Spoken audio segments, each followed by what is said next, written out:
Good afternoon. Thank you very much. Today I am present to inform you that the Western world is facing a significant threat. It is in danger because those who are supposed to defend the values of the Western world are co-opted by a worldview that inevitably leads to socialism and consequently to poverty and economic deprivation. Unfortunately, in recent decades, motivated by some well-intentioned desires to help others and others by the desire to belong to a privileged caste, the main leaders of the Western world have abandoned the model of freedom for different versions of what we call collectivism. We are here to tell you that collectivist experiments are never the solution to the problems that afflict the citizens of the world, but rather they are their cause. Trust me, there is no one better than us Argentines to provide testimony on these two issues. When we embraced freedom in 1860, in 35 years we became the world's first dominant power. 35 years we became the first world power. While when we embraced collectivism, over the past 100 years, we saw how our citizens began to systematically impoverish themselves until they fell to the 140th position in the world. 40 in the world.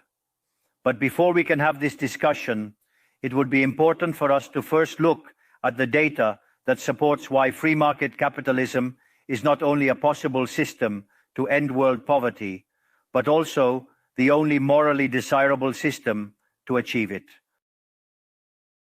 If we consider the history of economic progress, we can see how from year zero until around 1800, the world's per capita GDP remained practically constant throughout the reference period. If one looks at a chart of the evolution of economic growth throughout human history, one would be seeing a chart with the shape of a hockey stick, an exponential function that remained constant for 90% of the time and exponentially shoots up from the 19th century.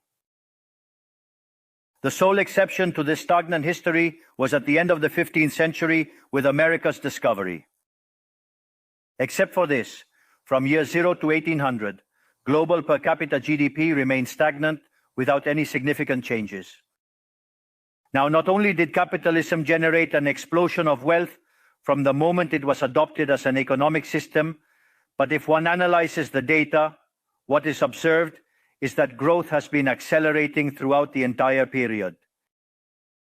During the entire period between year zero and 1800, the per capita GDP growth rate remained stable at around 0.02% annually, that is, practically without growth. From 19th century, with Industrial Revolution, growth rate reaches 0.66%. Given the current rate, it would require a time span of approximately 107 years to achieve a twofold increase in per capita GDP. In 1900-1950, growth rate rises to 1.66% annually. 150 growth rate rises to 1.36% annually. We no longer need 107 years to double per capita GDP, but 66. If we take the period between 1950 and the year 2000, we can see that the growth rate was 2.1% annually, which would mean that in just 33 years, we could double the world's per capita GDP. This trend, far from stopping, remains alive even now. If we consider the period from 2000 to 2023, the growth rate increased again at 3% per year, meaning we could double our per capita GDP globally in only 23 years. Now, when studying per capita GDP from 1800 to today, what is observed is that after the Industrial Revolution, global per capita GDP multiplied by more than 15 times, generating an explosion of wealth that lifted 90% of the world's population out of poverty. We must never forget that by the year 1800, about 95% of the world's population lived in extreme poverty, while that number dropped to 5% by the year 2020, prior to the pandemic. The conclusion is obvious. Far from being the cause of our problems, free market capitalism as an economic system is the only tool we have to end hunger, poverty, and destitution throughout the planet. The empirical evidence is unquestionable. Therefore, as there is no doubt that free market capitalism is superior in productive terms, the left's doxa has attacked capitalism for its moral issues, for being, according to them, as its detractors say, unjust. They claim capitalism is bad because it's individualistic and collectivism is good because it's altruistic towards others. And thus they strive for social justice. But this concept that has become trendy in the developed world recently, in my country, it has been a constant in political discourse for over 80 years. The issue is that social justice is unfair and doesn't contribute to general well-being. On the contrary, it's an inherently unfair idea because it's violent.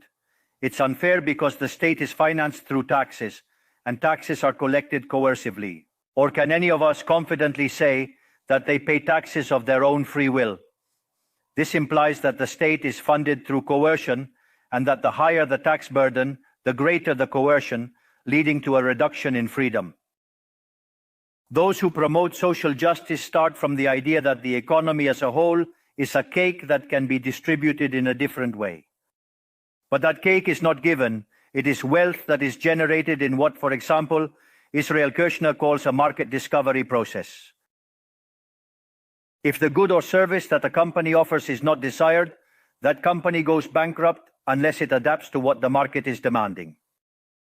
Create a high-quality product at a good price or attractive, succeed and produce more, so the market is a process of discovery where the capitalist finds the right direction on the go.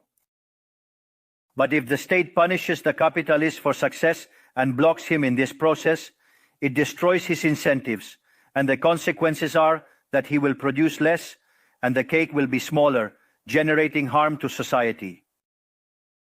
Collectivism, by inhibiting discovery and hindering appropriation, ties the entrepreneur's hands, preventing him from producing better goods and offering better services at a better price.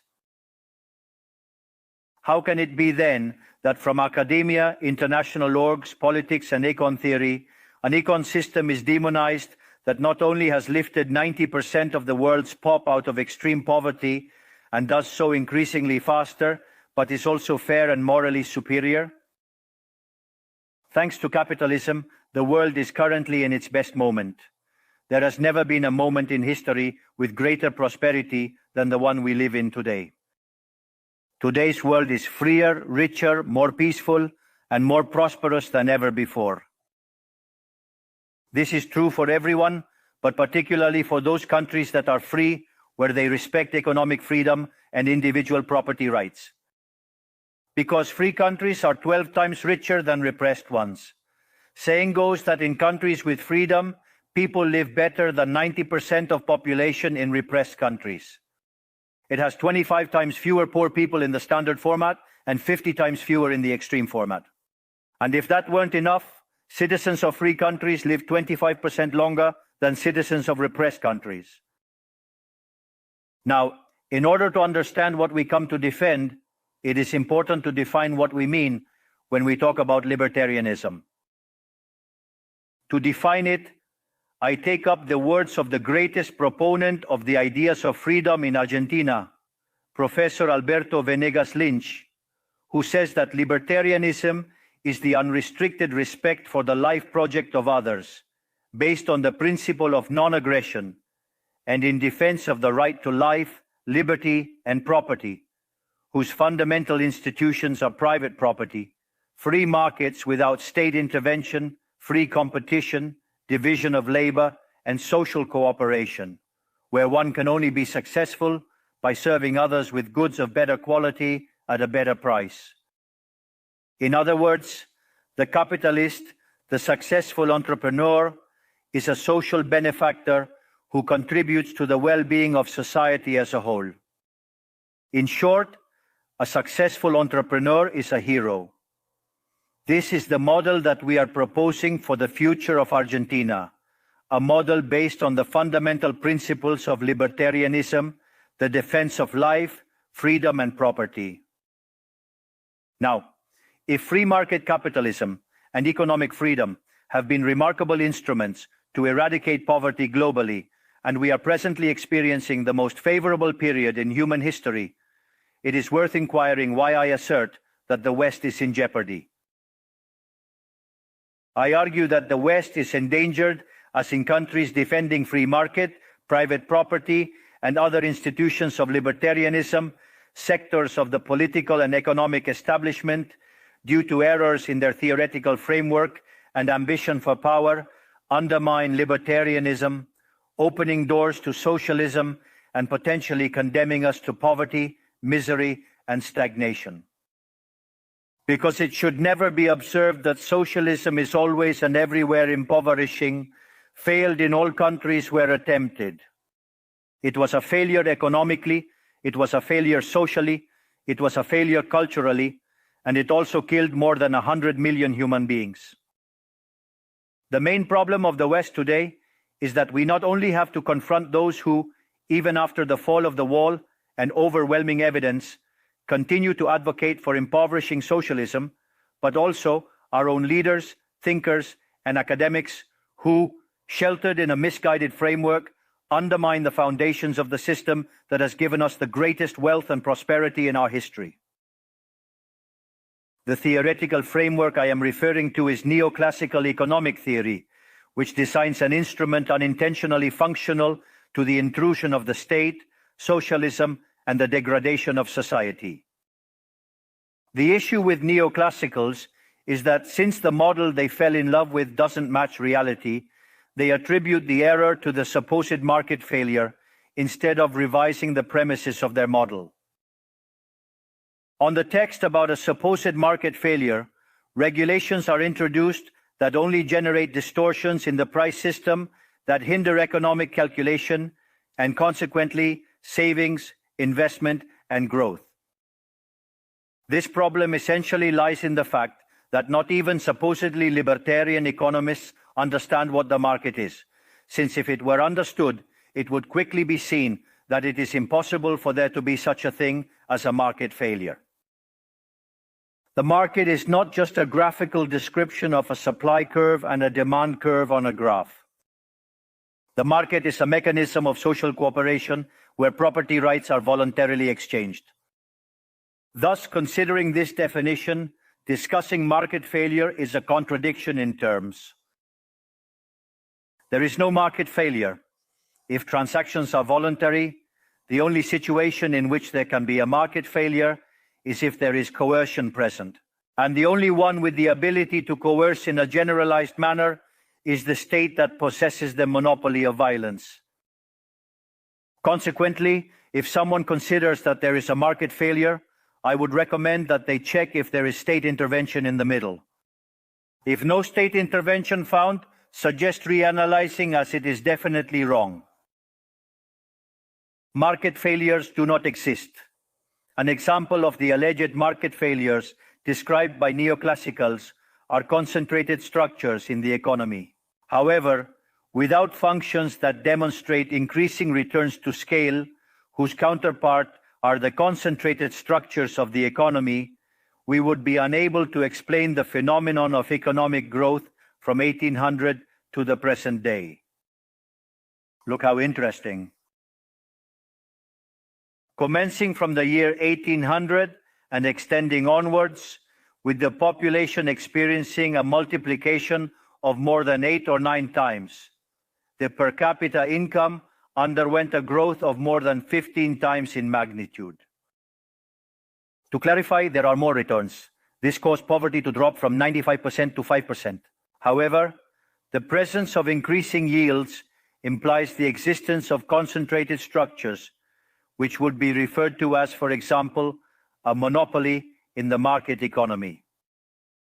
How can it be that something that has generated so much well-being, according to neoclassical theory, that is considered a market failure? Neoclassical economists think outside the box. When the model fails, don't get angry with reality. Get angry with the model and change it. The dilemma for the neoclassical model is that they aim to enhance market functioning by targeting perceived failures. By doing so, they not only open doors to socialism, but also undermine economic growth. For instance, implementing regulations on monopolies, dismantling their profits, and obliterating increasing returns would inevitably annihilate economic growth. In other words, each time you want to correct a presumed market failure, inevitably, due to not knowing the market or because you have become attached to a failed model, you are opening doors to socialism and condemning people to poverty. However, in the face of the theoretical demonstration that state intervention is harmful, the empirical evidence that it failed because it could not be otherwise, the solution that collectivists will propose is not greater freedom, but greater regulation, generating a downward spiral of regulations until we all become poorer and the lives of all of us depend on a bureaucrat sitting in a luxury office. Given the resounding failure of collectivist models and the undeniable advances of the free world, socialists were forced to change their agenda. They left behind the class struggle based on the economic system to replace it with other supposed social conflicts equally harmful to community life and economic growth. The first of these new battles was the ridiculous and unnatural fight between man and woman. Libertarianism already establishes equality between sexes.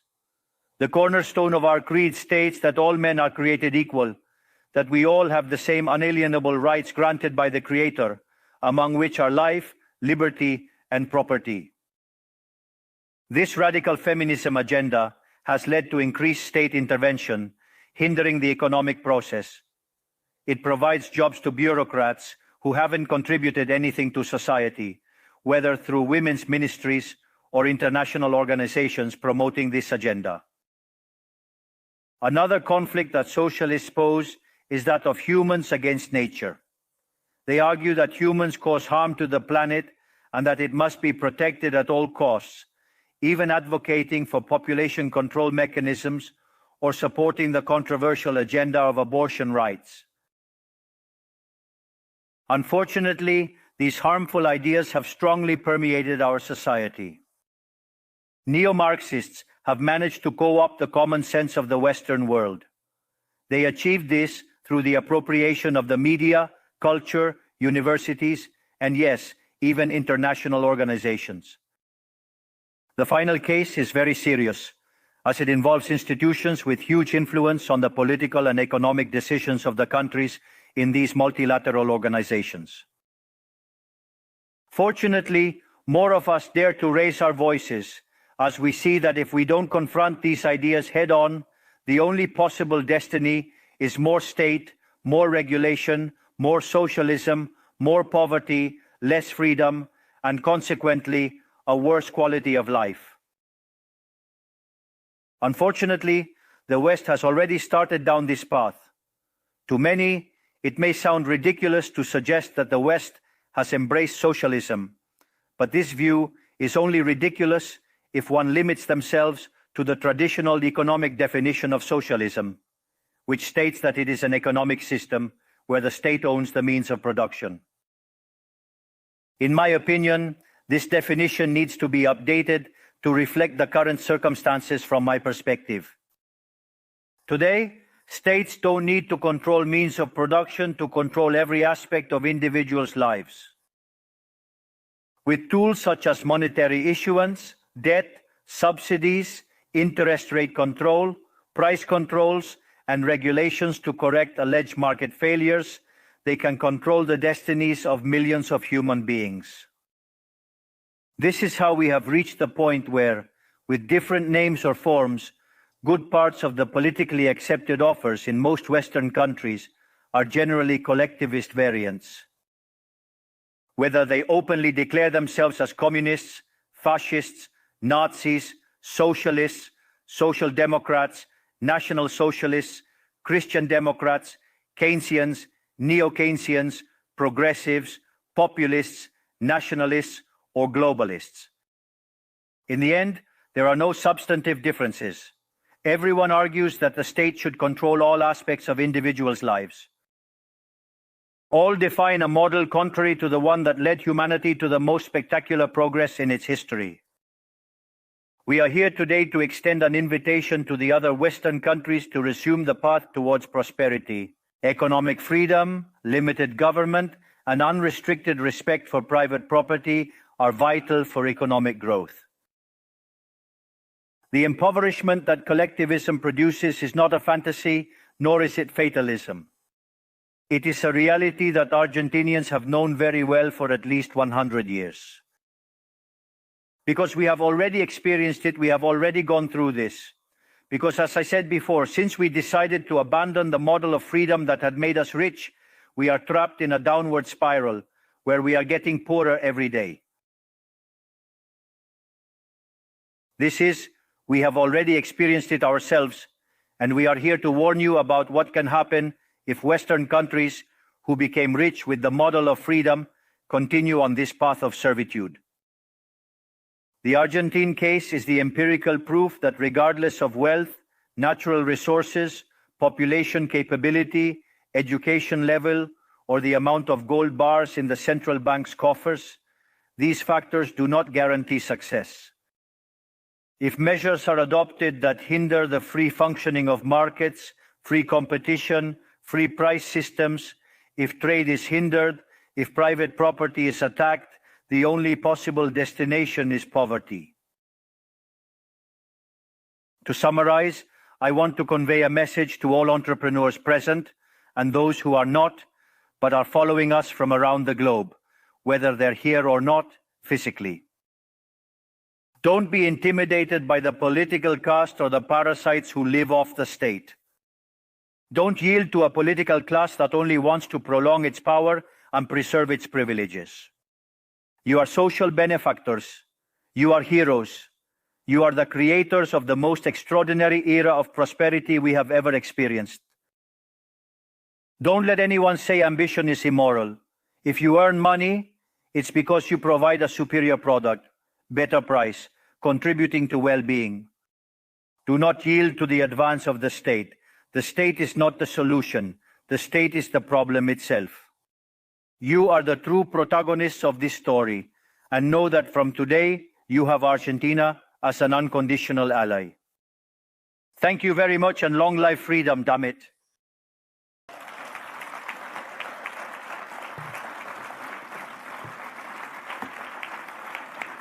Thanks.